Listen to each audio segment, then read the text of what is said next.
Thank you.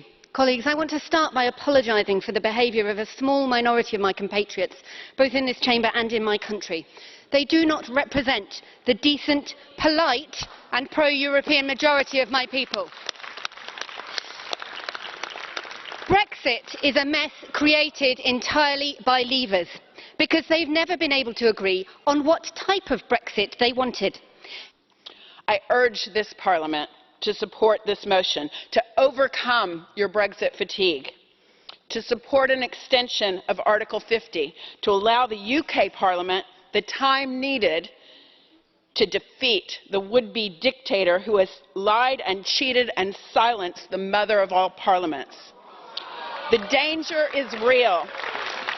Brexit in any form is bad for all of us. A no-deal Brexit is a disaster. It is worth taking the time needed to allow us to fight to stop it. After the Brexit referendum 3 years ago, the Brexiteers claimed, I quote, "The EU finished. The EU doesn't work." Over 3 years after, the EU is strong, is alive, is united, and knows exactly what it wants. At the moment, it is not Britain that is leaving the EU, but jobs and business is leaving the UK. 1/3 of the British business are planning or already leaving Britain. Under the Johnson premiership, we are witnessing the decline of decency in the age of populism. Johnson is a most disreputable Prime Minister, an embarrassment both to his party and to country, a misogynist, a homophobe, an Islamophobe, a dangerous clown chosen by less than 2% of our population. He plays fast and loose with people's lives. His no-deal Brexit threatens shortages of food and life-saving drugs, threatens peaceful coexistence. Yes, Brexit will cost lives as well as livelihoods, and it already has. And we have a government policy decided by an unelected adviser, Dominic Cummings, who is a man in contempt of our Parliament. Is this taking back control? We have a government that is eroding trust in our institutions, from the civil service to the court, judges, everyone is treated elected equally. representatives. Thank you, Julia. These Time is are up. democratic foundations.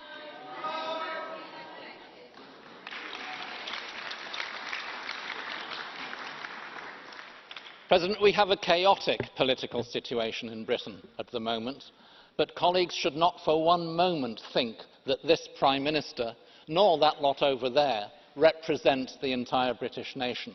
They do not. And although Mr Johnson claims that he is seeking a deal, he has not put any actual proposal on the table, and the ideas he sometimes floats for a solution are ones that would not be acceptable either here or to the British Parliament. He is, in fact, heading towards a no-deal Brexit. But the British Parliament has legislated to prevent such an outcome, to require him to ask for an extension rather than have a no-deal Brexit. And a majority in the British Parliament also now, and remember he is now a minority government, he's lost ministers, he's expelled members from his party, it's a minority government, and every single opposition party, Labour, Liberal Democrats, Greens, Scottish Nationalists, Welsh Nationalists, every single one wants a new referendum, and in such a referendum, faced with a Boris Johnson deal or a no deal, would campaign to remain in the European Union. It's important for colleagues to remember that. And no matter how frustrated you are with the British government and its Prime Minister, bear with the British people. Public opinion is shifting on this. A new referendum is justified. A new referendum is justified because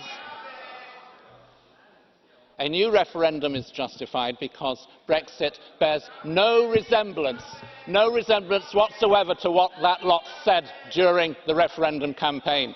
They said it would be easy, it's difficult. They said it would save lots of money that would all go to the NHS, it's costing a fortune. They said it would be good for the British economy and jobs, the opposite is proving true.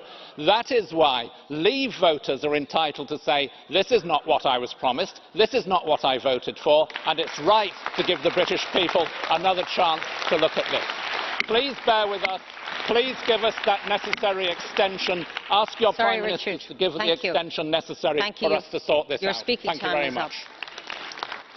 Acharja, my Irish passport says that it is the entitlement and birthright of everyone born on the island of Ireland to be part of the Irish nation. As this resolution clearly states, we Irish in the north of Ireland are therefore entitled to EU citizenship where we reside. Whilst the backstop is essential to prevent a hardening of the border partition in Ireland, to protect the all-Ireland economy and North-South cooperation, it takes us out of the EU against our will. We in the north of Ireland voted to remain. It is important that this Parliament recognises, as stated in the resolution, the legitimacy of whatever choice is freely exercised by the majority of the people in the north of Ireland, to our right to change its status, to our right to self-determination, as recognised in the Good Friday Agreement in British and Irish law. The European Council statement stated that in the event of Irish reunification, all 32 counties would remain in the EU. The French President Macron stated that the solution to the Brexit problem is Irish reunification. Lord Ashcroft's opinion poll, like others, shows a majority in favour of Irish reunification. The Good Friday Agreement provides a peaceful, democratic pathway back into the EU for the people of the north of Ireland, and that should be respected by all. From the start, Brexit has been about control. But far from taking back control from Europe, Johnson and Cummings have lost control of the country. The nationwide protests about the prorogation of Parliament, an outrageous usurpation of power unmatched since the 17th century, have meant the British Prime Minister is unable to appear in public anywhere in the UK or even, as we see recently, in Luxembourg.